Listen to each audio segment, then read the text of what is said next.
உறவுகளே வணக்கம். இன்று நாம்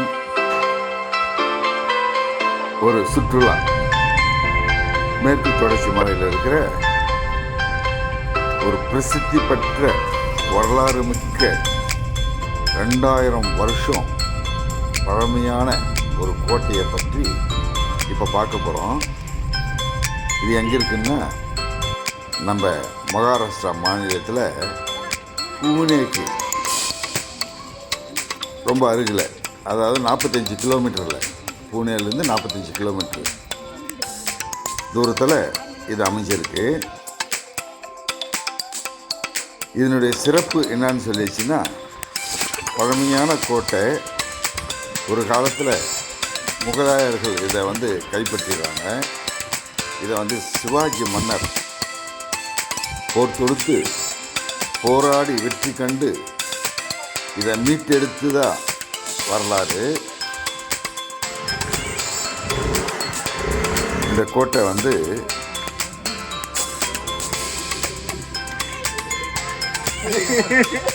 ஃபாரஸ்ட் டிபார்ட்மெண்ட், அதாவது வனப்பகுதி கட்டுப்பாட்டில் இருக்குது. இதுக்கு நம்ம உள்ளே போகிறதுக்கு வனப்பகுதிக்குள்ளே போகிறதுக்கு நம்ம வாகனத்தில் தான் போனோம். புனேலேருந்து வாகனத்தில் போகும்போது 100 ரூபா கட்டணமாக வசதிக்கிறாங்க. அதுக்கடுத்தது மேலே ஒரு குறிப்பிட்ட தூரத்துக்கு மேலே வரைக்கும் வாகனம் செல்லும். அதுக்கு மேலே கோட்டைக்கு நம்ம நடந்து தான் போகணும். இந்த கோட்டை அதாவது கடல் மட்டத்திலிருந்து 4304 அடி உயரத்தில் இருக்குது. இது நம்ம திருப்பதி வழி போகிற மாதிரி பாருங்கள், வளைஞ்சு வளைஞ்சு வளைஞ்சு பாதை செல்லுது. அதாவது கரை மட்டத்திலிருந்து சுமார் 2490 அடி உயரத்தில் இந்த கோட்டை இருக்குது. இந்த கோட்டை புனே மக்கள் வார இறுதி நாட்களில் விடுமுறையில் கழிக்கிறதுக்காக போகிறாங்க. மற்றும் வெளிநாட்டு இருக்கிற சுற்றுலா பயணிகளும் நம்ம இந்தியாவில் இருக்கிற பயணிகளெல்லாம் போகிறாங்க. ஒரு முறை வாய்ப்பு கிடைச்சா புனே பக்கம் போனீங்கன்னா இதை கண்டிப்பாக பார்க்க வேண்டிய இடம். மற்றும் இங்கே மலை ஏறுவங்களும் இங்கே பழகிறாங்க.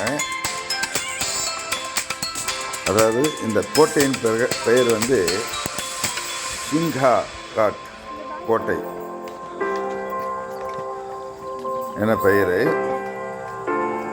சிங்கா காட் என்ன இதை அழைக்கிறதுக்கு காரணம், சிங்கத்தின் கோட்டை என்று பொருளாம்.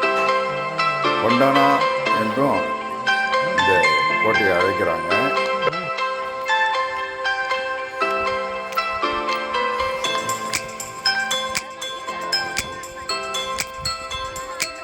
கோட்டைக்கு மேலே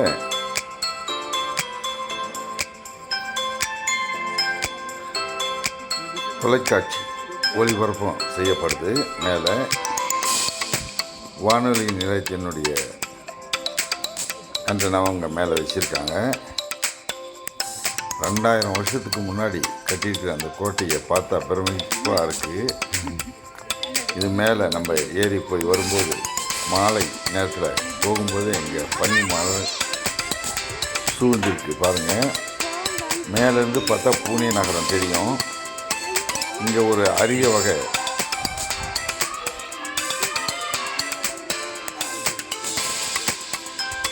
வானரங்கள் இருக்குது. இதுக்கு நம்ம போகும்போது இந்த பொரிக்கடலை பிஸ்கெட் அது மாதிரி ஏதாவது வாங்கிட்டு போய் கொடுக்கலாம். இந்த மலை ஏறி பழகிறவங்க இங்கே பின்புறத்துலேருந்து ஏறி பயிற்சி எடுக்கிறாங்க. இக்கோயிலுக்கு பல வரலாறுகள் உண்டு. இங்கே சிர்காட் கோட்டையில் மேலே உள்ள தனாஷி மாலு சோராவின் நினைவாக அங்கே அவருடைய சிலையை நிறுவியிருக்காங்க. வீரத்திற்கே பெயர் பெற்ற இங்கே இருந்து நிறைய போர்கள் நடந்திருக்கு. வீரத்துக்கே பெயர் பெற்ற இந்த கோட்டையை சிங்கக்கோட்டைன்னு சொல்கிறதுல ஒன்றும் தவறில்லை. அந்த அளவுக்கு இதனுடைய வரலாறு இருக்குது. மேலே ரெஸ்டாரண்ட்டுகள்லாம் இருக்குது. தங்கும் வசதியும் இருக்குதா கூறப்படுறாங்க. கண்டிப்பாக பூனே பக்கம் போனீங்கன்னா ஒரு சரியான ஒரு சுற்றுலா தலம் மட்டும் இல்லாமல் இது ஒரு வரலாறு சிறப்புமிக்க இடம். நம்ம வீரபாண்டி கட்டபொம்மன் எப்படி வீரத்துக்கு பெயர் பெற்ற நம்ம தமிழ்நாட்டில் இருக்கோ அதுபோல் மகாராஷ்டிராவில் பூனே நகரத்தில் சிங்காட் கோட்டை 2000 வருஷத்துக்கு முன்னாடியே கட்டியிருக்காங்க. இது வீரத்தின் அடையாளமாக இங்கே சிலைகள் இங்கே வச்சுருக்காங்க. போர் வீரர்களுடைய சிலைகள் எல்லாம் வச்சுருக்காங்க.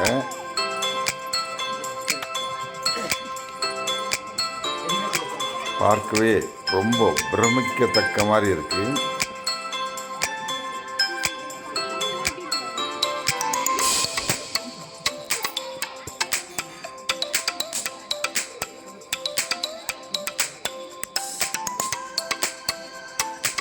போர் வீரர்கள் சிலையெல்லாம் தத்ரூபமாக வடிவமைச்சு இங்கே வச்சுருக்காங்க.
பூனே ஷிரடி போகிறத டூர் போட்டோம்னா இங்கே கண்டிப்பாக போய் பார்க்க வேண்டிய ஒரு கோட்டை.